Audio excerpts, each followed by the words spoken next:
I personally wanted to talk about the Eden Zero manga for quite a while now, but I never really got the chance to sit down and truly talk about why I love it so much. So that's why I said, Rick it, I'm talking about Eden Zero today. Now you all probably know Eden Zero already, either from its anime adaptation or maybe you've been reading the manga since day one, or because of its infamous character designs. Now, if you didn't know, Eden Zero is written by the same mangaka that writes has written Fairy Tail, and yeah, if that wasn't obvious enough. But yeah, setting that obvious criticism aside, I think that Eden Zero manga is really amazing. So yeah, I've done a video on Eden Zero like before the anime came out on the topic should you watch the anime, and in there I kind of expressed my feelings for the manga and that yeah, maybe you should check out the anime. Now anime came out and honestly it's a fine adaptation. I watched a couple of, well not a couple of episodes, I watched, I don't know, after the Wise story arc, so that's 5, 6, 7 episodes, I don't know, but then I kind of just stopped and never caught up. I've seen some scenes and yeah, it's a fine adaptation, but honestly I think that Eden Zero works in the manga format so much better. I do applaud you to go read the manga because I do think the manga is much better. Again, I don't think the anime is bad. I just think that, well, in this instance, manga is better and the manga format does work for this story so much, well, better. So yeah, Eden Zero, honestly, talking about its plot, it's quite simple, or quite, well, you can call it generic. It's set basically in space and it's kind of an intergalactic story where our main heroes go from planet to planet in search for this goddess called Mother. Our main character is Shiki Granbell, who has these, well, gravity powers in its, well, because Eden Zero has its own power system called Ether Gear. I'm gonna go into all of that. Oh, so yeah, well, now you might be thinking, okay, that sounds pretty generic. It has recycled character designs, and also it's written by the guy who made Fairy Tail. How can it be amazing? Quite honestly, that's what I also thought when that first chapter came out. I still remember it. Like the first chapter came out, the headlines were out, Fairy Tail mangaka, Eden Zero, new manga out, go read it, blah blah blah. I read that first chapter and honestly, like that first chapter kind of surprised me. It's not an amazing chapter, it's not like one of the best first chapters, introductions to the story, to manga ever, but it did surprise me of how, well, touching it was and a little kind of, there was a little plot twist put in there.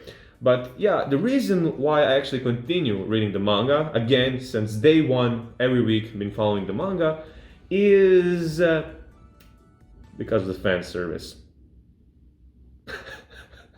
Not even joking, not even joking. Fan service is what kept me going because, well, first of all, the art. This is a veteran manga artist who already has a hugely popular series out there, so of course both him and I'm guessing his assistants already know how to draw, how to panel, how to tell this the story, you know, how to do the dialogue, everything. So in the terms of the quality, it's really good, again, especially in the art. And yeah, they do love to put some nice juicy fan service moments there. So that's kind of what kept me going, because it was like basically another shonen manga which, you know, turn your brain off and just enjoy the eye candy and, well, quite literally, and just, you know, kind of go for this big journey. But somewhere along the way, I started noticing how this story has been touching a lot of topics that other stories either only primarily focus on one, or just, you know, especially shonen ones, don't really like fully focus on. Now, of course, this isn't in the kind of the Shonen Jump magazine. I believe any series coming Shonen Plus. Do not get me wrong, or not Shonen Plus, but that kind of bit more edgier Shonen side. So yeah, like a lot of topics and a lot of story arcs do delve on different kind of, well, seriously dark themes. Like there are so many instances of like just blatant torture in this manga. And, you know, topics about racism, of course, it's a bit different since it touches more about the droid versus human side, and, you know, the basic human rights as well. You have like uprisings, you have the consequences of war, and just basically of parenthood and all of this, like abandoning your children, you know, there's a topic about who is your true parent, your biological one or the one who raised you. Like there are so many of these topics sprinkled out throughout, not just like the story in general, but with the characters themselves. And now that's, again, after realizing that, I realized another thing, like the characters themselves, although do feel a bit one-dimensional at first, they grow. Like they grow, their relations between them grow, and they truly form a bond, a true guild, if you would say. Like a big criticism for Fairy Tail was that the guild, the Fairy Tail itself, is just too big. Like, they're put right into there, and it's just like, where's the relationships? Like, where's the bond? Like, the bonds. Where are the bonds? But here you can see that like their bonds growing. Like at first, when Rebecca Happy met Shiki, like they're like, oh, you're cool. I'm gonna use you for the intergalactic YouTube's channel. Don't ask. Yeah, and throughout the story you see how they grow close, and you see the reasons why they grow close. So yeah, that's kind of the thing that's quite unique to this manga. Now, of course, now these topics are like extremely like graphic, like seinen levels, like you see blood and guts and shit all over the place. But it's still interesting to see like how like this shonen manga kind of asks these questions and just explores them a bit, and it doesn't just like leave them out like in a one arc and just leaves them. Like some of them do, but most of them do go on for multiple arcs until the characters truly like find themselves, and they're still trying to like find some answers in this story arc.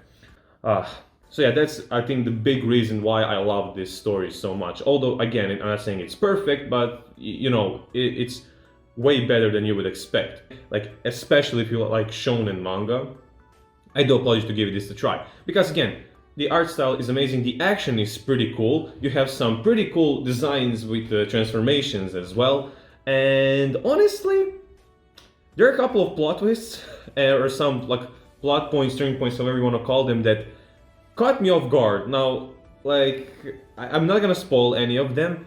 Like manga readers, you know which ones I'm talking about, but sometimes I'll be reading the manga and I'll be like, oh, and just get my mind blown. Now, of course, maybe in a couple of chapters it would be explained a bit more and stuff. Some things are still going and I'm just like, oh, that happened, what the frick? Honestly, character deaths, because there are some character deaths, they're also quite impactful. Like, there are some emotional scenes that really like touch my little shonen soul inside. That sounded so wrong. But yeah, like there's so much more thing. By the way, the main villain, or the current main villain, we don't know if he's the main villain, like, but the main villain is also quite badass, like just amazing. Did I mention how cool character designs are? Like, I know that they're reused from Fairy Tail and all, but still, like, they look so cool, especially like in this artwork, like it's so amazing. The action also flows flawlessly. Like, this is one of the manga where I can say that it's not maybe as good like, let's say, Dragon Ball or something, but you can follow like some action scenes like way better than in some other manga. So yeah, like Eden Zero, I do applaud you to give it a try. It will surprise you. It definitely surprised me, and along the way, like you'll like give it some chapters. Like, I think it's like similar to Hunter x Hunter. Like, it takes a while to really start to get good, but out of nowhere you will be entrapped in it and you will not know how you got sucked into this story and this world. Honestly, as I know, this would be a pretty big, what should I say, kind of selling point for me, but we just actually got our time skip, and it's quite cool. You like, if you like shonen, you like time skips, so you can. This is the perfect time to like catch up to the manga, because the first part of the story is over. Who knows how long it's gonna go on? It's been really cool so far, and I'm going to keep on following it, and it just gets better and better, because it's also a nice little detail. I don't know if it was intentional or not. Maybe the author was trying to experiment more and more, but as the story goes on, like, these topics that I touched on have become more and more frequent and become more and more of a focus in this world. And now again, this could be just because the author was, trying to experiment to see like what he can get away with. But I see this as, a kind of a nice little kind of metaphor, because you kind of see the world through Shiki's eyes, because he's been growing up on this planet surrounded with bots, not having any connection with the outside world. And first off, when the adventure starts, he's like so basically innocent and, you know, idealistic, but as the story goes on, the world kind of morphs him to be a bit more of a realist, and, you know, because it's a gritty world, so he himself becomes much more serious and matures. And that's, you know, that's how life goes. Like, you know, you start off as a kid, you don't know all the problems your parents are going through, all the other people are going through. You know, maybe you know some problems that your friends tell you about, but as you get older, you see like, this world really likes kicking my ass and everybody's ass around me. So, you know, you get more and more problems get exposed. You get to expose the problems of the world in general, not just your own and your well, most, I guess, the close ones. You know, so it really it's nice to see it and to kind of, you know, to follow that organic flow of, well, this story becoming darker and darker as the characters go on or as they grow up. You know, and yeah, that is also the reason why I think this. Why this story works so much better in the manga format than the anime, because honestly, like, because it's kind of a dumb reason, but the black and white styles of the manga sometimes work so better, especially for the darker stories, because they set the tone so much better. I do think that the EDENS Zero anime is a bit too light, too colorful for my taste, and kind of takes you away from that kind of like deep topics. Although it does do some good jobs with a lot of emotional moments in the anime as well. But yeah, like I said, in manga, it's so much better, and because the art is so good, like, you know, you can show some real nice emotions in that one panel, which is amazing. So yeah, in conclusion, I just wanted to talk about EDENS Zero manga because I didn't have a chance to, and I said, you know, frick it, I'm gonna talk about EDENS Zero manga because I do think it deserves more attention than it gets, and I do applaud you to give it a chance. Like, please, it's really good. And if you've been reading it, just post your thoughts down in the comments below. If you've not been reading, whatever. And yeah, in the end, I have to take my patience. Special shout out to Ranchman. And yeah, as always, thank you so much for watching this video, and I hope to see you in another one. Stay strong, guys.